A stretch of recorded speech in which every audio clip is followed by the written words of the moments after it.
Hi guys, I hope you're doing well. I am doing story times. There's so many stories I have.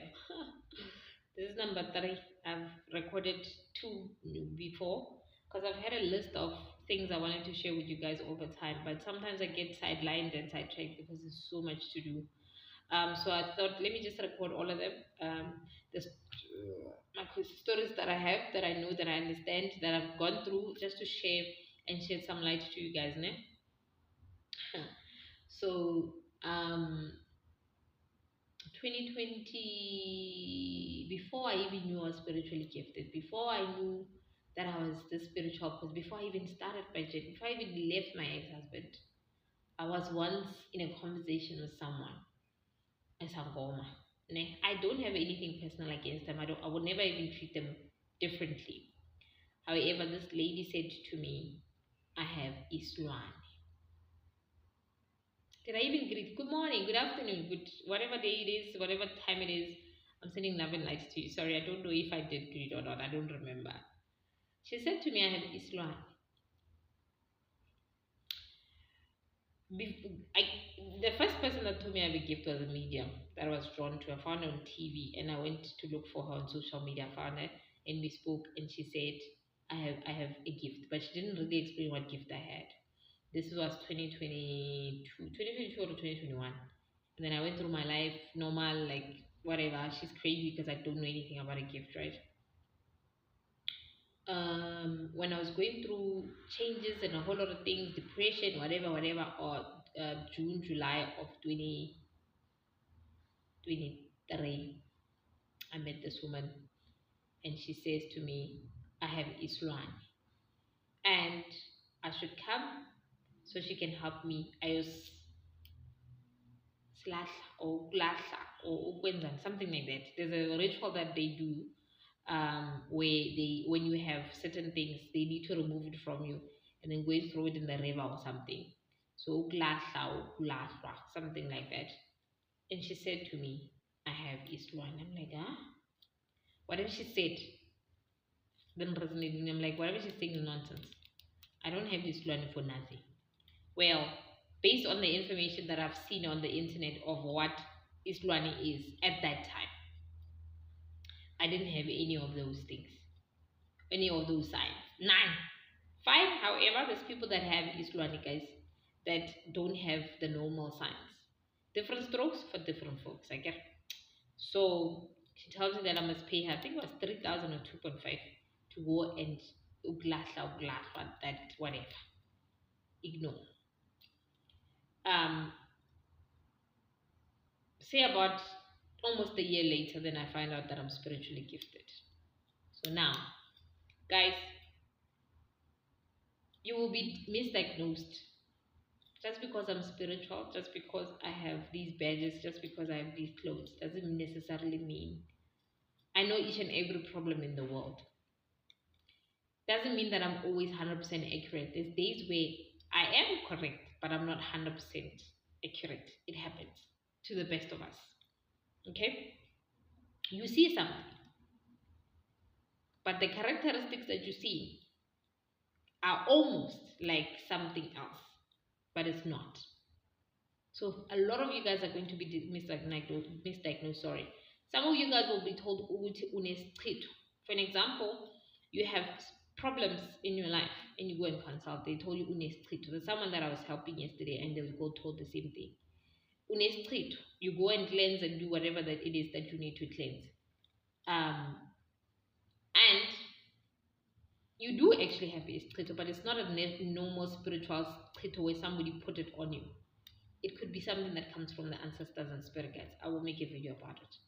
Where they make your life, or not necessarily they make your life, but your life goes through this phase where everything doesn't make sense. When you're going through the dark night of the soul, when things just don't make sense, you lose control of life, um,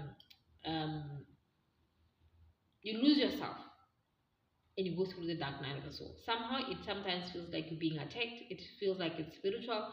It feels like there's people ganging up against you, but it's not necessarily people ganging up on you. It could be time for change where you're going through the dark night of the soul. Your soul, your 3D self are clashing.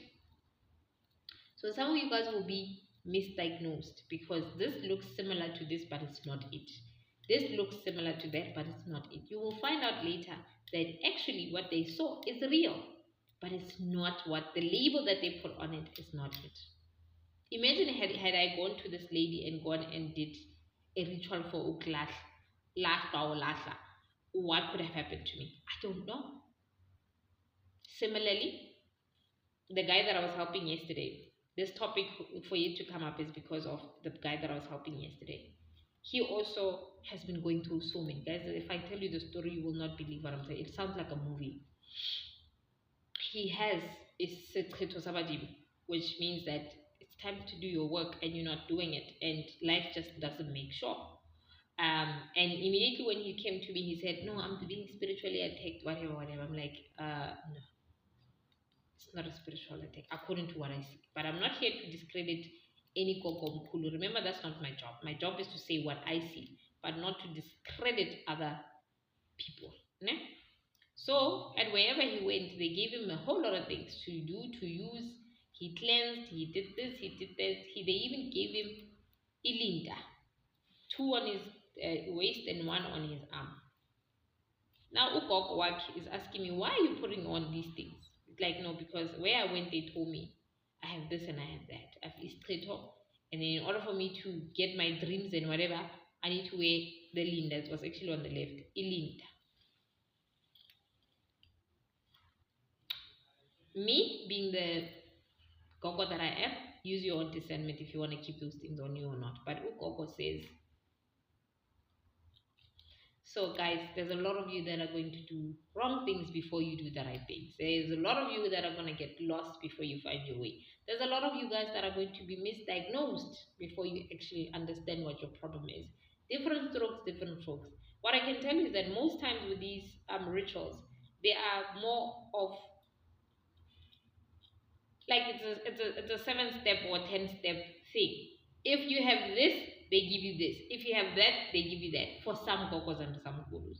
But some follow the directions of what you need as an individual, because remember how that thing was put into you, how it operates, what it is the purpose of it. Say for an example, you are being witchcrafted. There's a reason why they gave you whatever they gave you. How they put it is also very important. How they remove it is very important. What is the reason for it to be put in your body? That the solution comes from all those things, the information that's gathered to understand what kind of problem you have. Because different strokes for different folks, guys. Different strokes for different folks. Sometimes the rituals do work, sometimes they don't work for each and every person. Some problems are spiritual, some problems are not spiritual. Some people are being witchcrafted or voodooed. Some people it's not even, it's ancestors. You have challenges in your life, but your ancestors are the problem, or the ancestors are the blockage in your life. They are delaying your job, you're finding another job because they want what they want, or they need what they need, or your higher self, or your spirit guides, or it's not time. So I'm just making examples that are making real life stories so that you can see that this is not about who did what. If they walked the chain, it means they know the answers. Absolutely not. I'm not saying you shouldn't respect other Gogos or Mkulus. I do as well. I still do. But I've got different types of opinions in terms of how things should run, because sometimes things are not as black and white as you think they are. Gray is the line, guys. Gray. Always be in the gray. Nothing is always black and white. It's not always black and white, okay? So I love you all. I'll see you on the next video. Love and light.